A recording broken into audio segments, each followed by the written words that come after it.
Hello, ladies and gentlemen, and welcome to part 1 of the Colchester Kriegsspiel with me, Dave Pumphouse. I designed this little game for people to play because I was interested in the battle, as I am a native Essex person, and I took the historical references that I could and made a scenario for people to play, and so far it seems to be going well. The players have had 2 turns each. We started at 9 AM. It's now 9:30. They have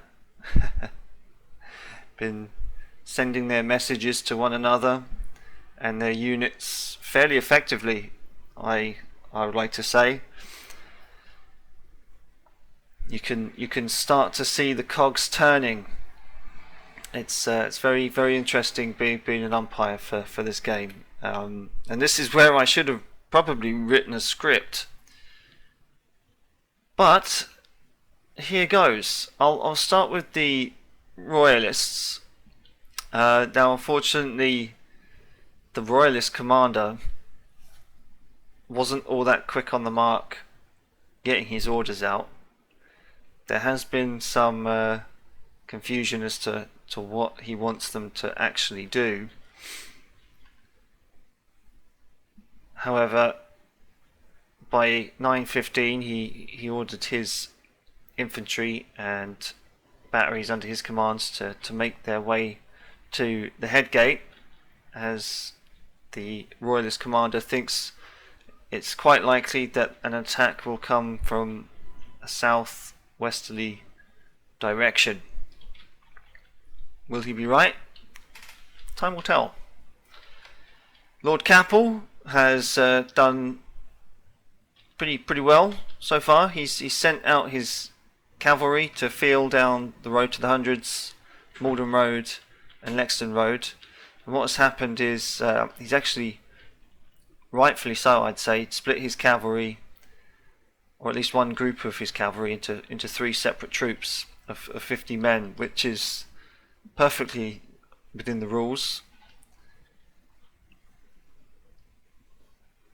Unit 1 here came out the head gate at 9:15. They were coming down Lexden Road, and then they saw a big group of cavalry. We've told them at least 300 men, but in fact it's 400, coming across here.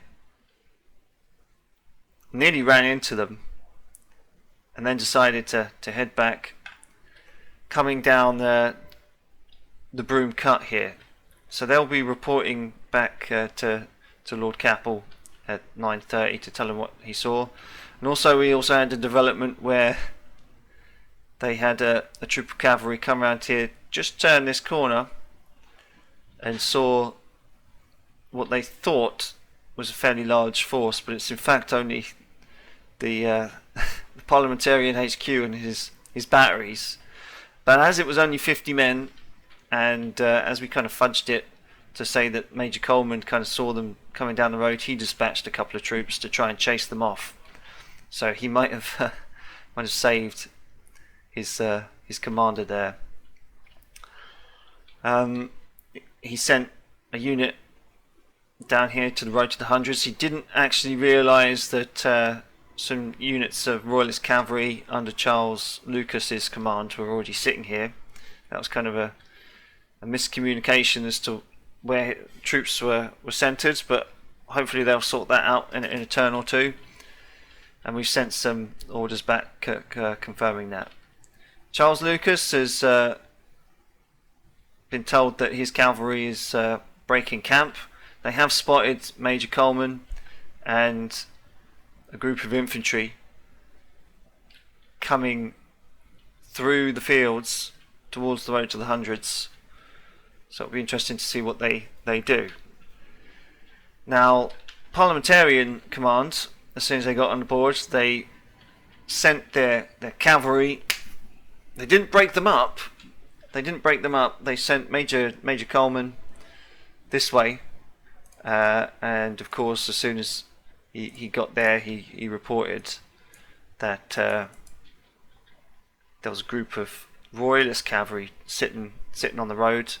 He stood still, and luckily he didn't engage. Otherwise, it could have been quite the early engagement, the early skirmish, to put the wind up them.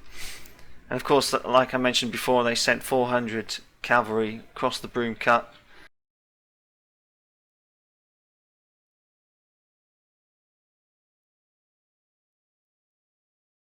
And they sent a unit of cavalry over to Lexington Village. Now, Fairfax wasn't aware that Honeywood was arriving at the same time as him, coming down the London road. So he rightfully sent a group of cavalry, I would say, to Lexington to see if he had arrived, and just to convey a message to the commander, Honeywood, to go down Sheep Pen Road and to set up on Boxted Road. Now I get the thoughts of the parliamentarian commander telling him to do that. However, what's funny is he's really splitting up his forces, whereas it would appear at the moment that the Royalist forces are going to be grouping to the south and expecting that attack. What I'm kind of interested to see is how the parliamentarian leader, the guy playing Fairfax, is going to manage that, because he'll probably see in a turn or two a lot of infantry brigades flanked with cavalry come out of that gate and set up probably along this ridge here, maybe down in that little mini kind of valley. And also he's got to chase off this cavalry here. Now he has ordered to do that, but will he actually realise that he's probably going to be outnumbered? Now, parliamentarian infantry are superior to Royalist infantry, but in this scenario I've also said Royalist horse is superior to that of Parliament. Now, another spanner in the works, although it's probably not going to happen for a while, is Colonel Gordon of the Suffolk band is going to be coming down the Suffolk road.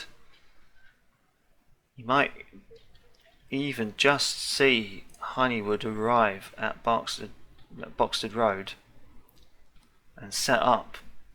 So that'll be interesting to see how these two work together, because I thought these two would be working together more to try and attack the Head Gate or the Balkan Gate. But now it seems to be flipped on its head, and Honeywood and Gordon are going to have to work together in unison to maybe attack one of these gates, or at the very least set themselves up for a siege, which is going to be a marginal point there for Parliament. Now, I would like to say also, with the lack of orders, Sir George Lisle here, the commander, has also asked his one of his cavalry units here to watch over the bridge, and if he ever sees any parliamentarian guys turning up,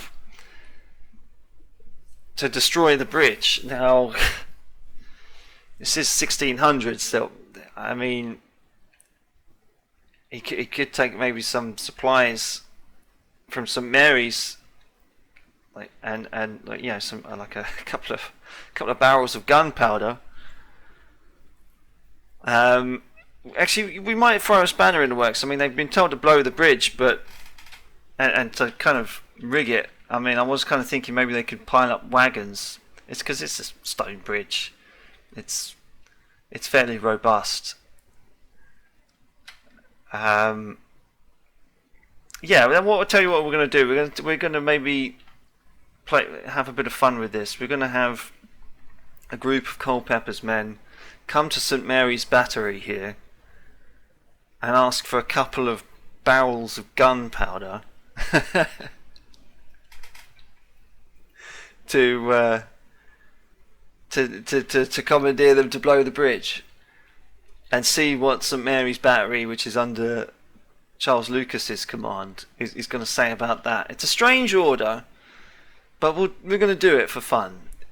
Some umpires might think that's a ridiculous order, and like I said, I was thinking maybe they could just grab some debris and detritus and maybe a few wagons and start making like a barricade to make sure that no one comes in from Boxford Road. It might be being too lenient to Royalist forces on that one, but I want the players to have a bit of fun, and it's not beyond the realms of possibility. It will take them a lot of time, of course, to rig it, and even so, by that time, Honeywood will maybe make it to Boxford Road here and see what they're up to, and he might want to engage them quickly. I mean, that might be a test that we'll give to Honeywood there. But that's the situation. I think the Royalists have used their cavalry pretty damn well, especially Capel and Lisle, because Lisle has also sent, quite rightfully so, a block of cavalry to watch the Suffolk Road and Wickham Road to see if there's going to be any approach from Parliament there. So well done him. The next update I'll aim to do will be 10 o'clock. By that time, Barkstead will have made it to where he wants to go. I mean, he has been ordered to attack the road to the hundreds, but these guys have also been ordered not to stick around if they're engaged.